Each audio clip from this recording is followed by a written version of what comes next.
Eh bien bonjour à tous les amis, c'est Pokévolley. Aujourd'hui on se retrouve dans une nouvelle vidéo sur Deck Heroes où je vais vous montrer du coup comment bien commencer le jeu. Donc déjà les professionnels et tout, franchement me critiquez, voilà ça commence bien. Me critiquez pas s'il vous plaît parce que c'est pas facile. Je vais pas, enfin je suis pas un pro, hein. Je pense que je suis dans la moyenne acceptable des gens qui jouent à Deck Heroes. Bref, je m'en fiche. Donc, là, du coup, déjà, j'ai fait un truc intéressant, selon moi, bien sûr. C'est que j'ai passé les 5 secondes. Après 5 secondes, j'ai fait passer. Et c'est ultra pratique. Parce que grâce à ça, voilà.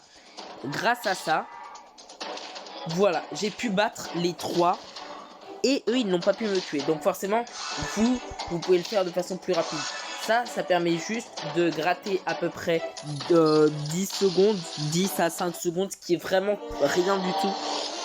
Mais ça peut servir. Et en plus, ça va être complètement contradictoire avec le reste de la vidéo parce que, eh bien, ça va demander beaucoup de patience. Donc là, voilà, faites déjà. Là, je parle aux personnes qui veulent débuter le jeu. Donc du coup je donne 2-3 infos. En vrai les professionnels, vous pouvez me dire ce que vous en pensez dans les commentaires, juste pour savoir, avoir l'avis de personnes extrêmement fortes.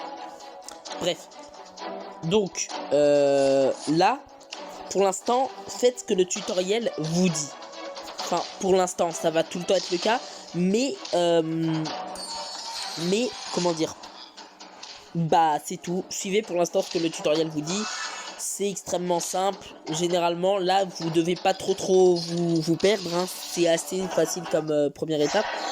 Mais si vous ne souhaitez pas les obéir, hein, par exemple, là, ils vous disent de faire le 3, mais vous avez l'esprit d'un rebelle ou d'une rebelle. Bref, on s'en fout. Je vais pas tout le temps dire 1-1, donc je vais dire 1.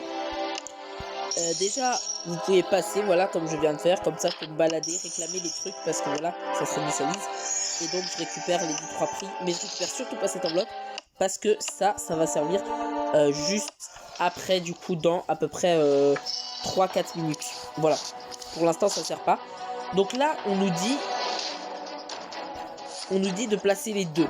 Donc encore une fois, je sais pas si ça fait gagner du temps, mais ça, voilà, faut juste passer, qu'il attaque, qu'il bat le cadavre. Du coup le démon machin, il le bat, et voilà. Je sais pas si ça fait gagner un petit peu de temps, sachant qu'en plus ça va être un jeu de patience, Deck Heroes. Du coup ça sert un peu à rien de gagner du temps, mais moi ça me fait quand même plaisir. Et donc là vous avez débloqué, enfin j'ai débloqué personnellement pour l'instant un ticket. Et donc ce ticket pour l'instant va me donner une créature qui ne va normalement jamais nous servir, mais qu'il faut quand même avoir avec soi, parce que cette tisseuse va être extrêmement utile dans le fait que tout simplement elle soigne aussi des PV. Je vais passer le tuto, mais vous le passez pas, je vais juste vous expliquer. Donc elle permet de soigner 100 PV à toutes vos créatures. Et du coup toutes les personnes qui veulent faire le jeu juste avec Guerrière de la Flamme, sachez que pour l'instant c'est pas trop possible. Et pourquoi je dis faire toute l'aventure avec seulement Guerrière de la Flamme, c'est tout simplement parce que c'est une 4 étoiles, et une 4 étoiles au début de jeu, déjà ça fait bien sûr plaisir. Donc là pour ce quatrième combat, si je ne me trompe pas, vous devez placer la Guerrière de la Flamme en face de la Garde Panthère, parce que la Garde Panthère a des fois, s'il y a un petit peu de chance, la Garde Panthère peut battre votre tisseuse de magie. Donc pensez à placer la Guerrière de la Flamme et non la tisseuse de magie. Par exemple, parce que déjà, voilà, il va faire Rite de sang, ancien Ma, ou bref, on s'en fout des prénoms. Et tout simplement, Garde Panthère peut l'attaquer 2 fois. Et donc la tuer.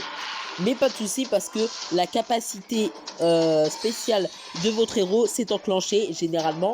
Enfin, c'est tout le temps ça. Et ça a du coup débloqué élémentaire. Élémentaire, on y reviendra après, parce que normalement, t'es pas forcément censé l'invoquer.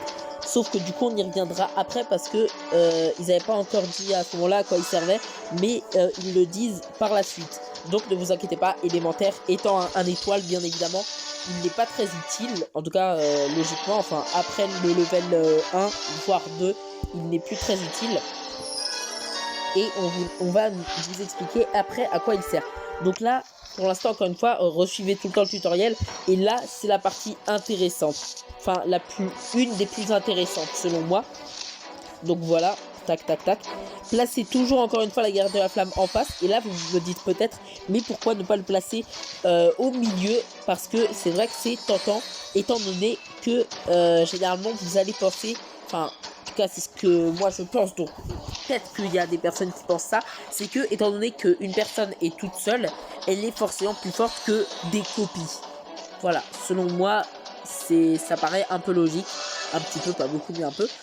Et vous auriez tort, et j'ai eu tort du coup au début, parce que là il a 153 d'attaque et 500 de PV.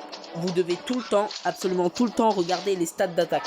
C'est grâce à ça que vous pourrez établir une stratégie avec vos cartes. Parce que il y aura un ordre de placement des cartes qui n'a pas encore été bien sûr annoncé. Là, avec 2 héros, forcément le placement des cartes, il est assez facile. Mais ça devient compliqué à partir du moment ou même vous avez seulement 6 héros dans votre deck, parce que vous ne pourrez pas du coup avoir tout le temps la même team, parce qu'à partir de 6 héros, et bien il y en a un qui reste dans le cimetière, dans le deck, et bien ça on le verra par la suite dans un autre épisode. Et donc là on arrive dans l'hôtel d'amélioration, et là déjà mon premier conseil, encore une fois les pros vous pouvez me dire ce que vous en pensez et donner des conseils aussi aux débutants dans les commentaires. Donc c'est placer l'essence 5 bien sûr sur Guerrière de la Flamme. Mais moi ce que je fais personnellement, c'est que maintenant je prends le pack de démarrage pour obtenir toutes les essences. Et là ce que je vais faire avec toutes ces essences, c'est tout simplement augmenter la Guerrière de la Flamme. Voilà, ça je fais ça, ça me permet aussi d'être level 4 et de débloquer un autre truc, mais je ne la place pas pour l'instant. Et du coup je vais améliorer la Guerrière de la Flamme, mais je vais améliorer aussi la tisseuse. Parce que la tisseuse est aussi extrêmement pratique avec son attaque météore.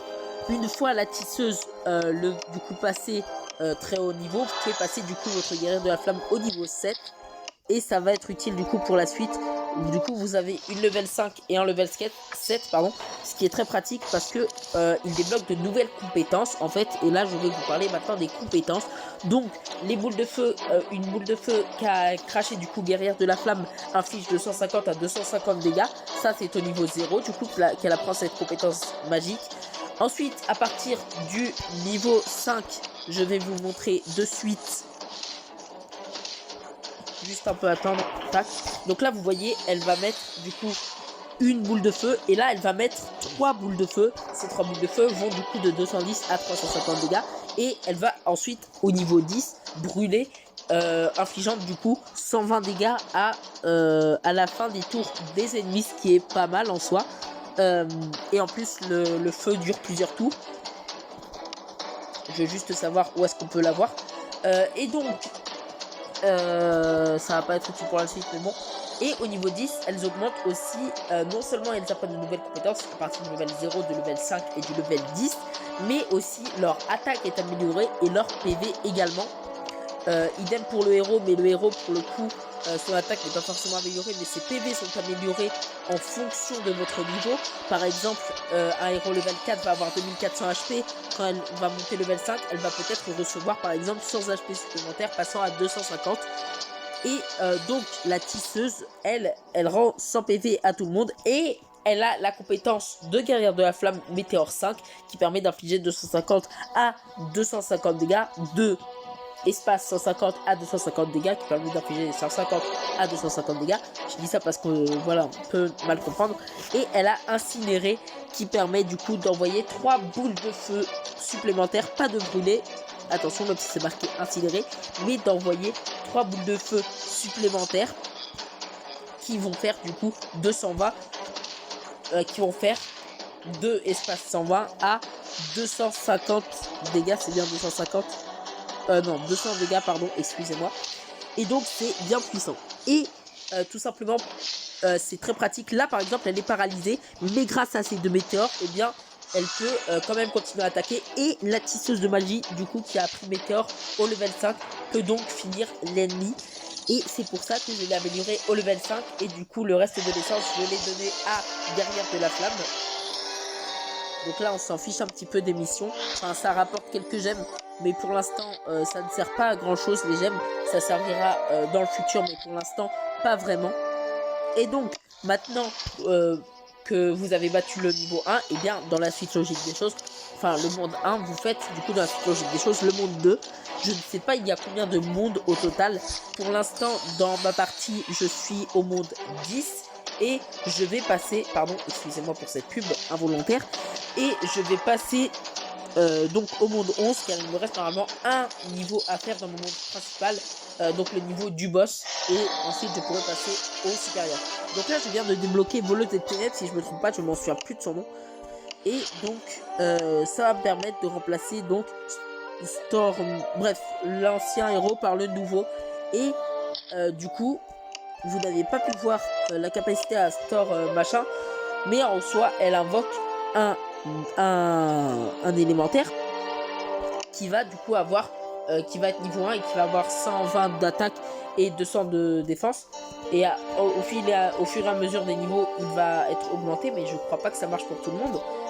Mais du coup là plus on va augmenter son talent, mais ça sera encore après l'augmentation des talents, et plus on va augmenter du coup son talent soit son attaque spéciale, plus ses PV et son attaque vont être grands, et à chaque fois que votre héros principal va être attaqué, ce sera l'élémentaire qui se prendra les dégâts à sa place et qui en représailles fera 50 de dégâts à tous les ennemis sur le terrain, ce qui est assez nul selon moi. Donc aussi en termes de talent, avant elle augmentait, enfin elle soignait 50 de dégâts, et elle augmente l'attaque de 50 de dégâts. Donc elle c'était plutôt la défense, elle c'est l'attaque, et elle inflige 500 dégâts qui sont répartis sur toutes les créatures ennemies, ce qui signifie qu'une créature recevra 500 dégâts, deux créatures recevront 250, 3 créatures recevront environ 170 chacun, etc. Enfin 166 si je ne me trompe pas au total, etc. Et donc voilà, je vais me permettre de faire un dernier combat, et en plus ça tombe bien parce que j'ai vu un truc qui est vraiment intéressant, que je vous en parlerai du coup au prochain épisode.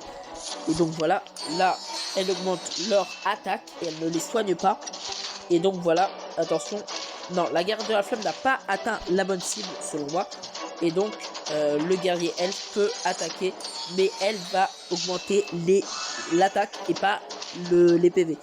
Et donc la guérisseuse grâce à Météore a permis d'éliminer l'ennemi et en plus d'attaquer le héros. Alors pourquoi le héros explose? Parce que il y a deux conditions à l'explosion du héros. La première condition, comme vous le voyez sûrement, c'est que elle n'a plus de PV. Voilà, par exemple là elle a 2800 HP. Si on arrive à lui retirer du coup les 2800 HP, elle explose. L'autre possibilité, c'est du coup de battre toutes les créatures du deck. Voilà. Et bah parfait, j'ai obtenu un ticket, je vais pouvoir faire un petit tirage. Donc attention, bon j'ai rien eu bien, une petite essence, ça fait quand même un peu plaisir. Bon pas beaucoup mais un petit peu. Et donc je reçois les 2-3 récompenses. Donc alchimie, si vous cliquez dessus, ça va juste augmenter votre nombre de gemmes. J'aimerais bien juste aussi changer mon nom. Pour ce faire, je crois qu'il faut aller dedans. Et donc je ne sais pas comment m'appeler. Donc je vais m'appeler non, je vais pas m'appeler pour l'instant en vrai. Ensuite il y a les amis, ça je vais vous parler d'autres thématiques dans les prochaines vidéos du coup à venir. Et donc en attendant, je vous dis à la prochaine pour une prochaine vidéo que je vais sortir normalement juste après. Normalement je vais sortir 2 vidéos aujourd'hui. Au revoir.